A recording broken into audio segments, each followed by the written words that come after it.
বড়ির দিকে আসসালামু আলাইকুম, সবাই ভালো আছেন? আশা করি সবাই ভালো আছেন। এই যে দেখেন, আজকে গুড়া মাছ আনছি বাজার থেকে, এটা কুইটা নিছি। এই যে দেখেন, এই গুড়া মাছ চচ্চড়ি করুন। এই যে দেখেন কি কি নিছি। এই হলো পেঁয়াজ, এই হলো টমেটো, কাঁচামরিচ, ধনিয়া পাতা। এখন এটা মাইখা জেক্কা বসাম। এই যে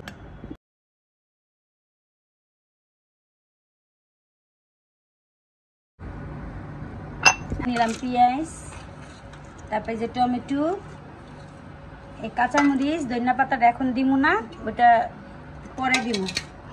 এই দিয়ে নিলাম লবণ,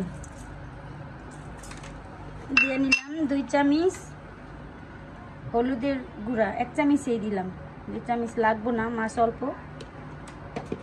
দিয়ে নিলাম কতটুকু আদা বাটা। লাস্টে দিলাম তেল পরিমাণ মতো, আপনারা যে যতটুকু খান অতটুকু দিয়েন। পরে এটারে সুন্দর করে একসাথে হাত দিয়া কসলাইয়া মাইখা নিলাম। এইভাবে হাত দিয়া কসলাইয়া গুঁড়া মাছ মাইখা নিলে চচ্চড়ি করলে মাছটা স্বাদ লাগে, ভালো লাগে। কেউ আছে ঝাল হাতে ভরায় না, আপনারা হাতেই গ্লাভস পরে নিয়ে মাইখা জিকা বসায়েন।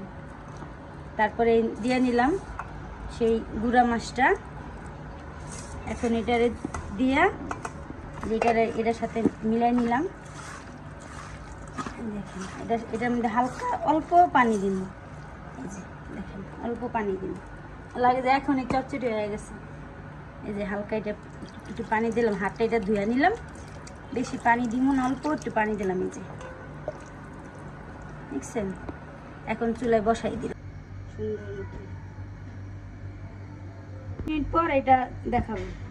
দেখেন কি সুন্দর হয়ে গেছে।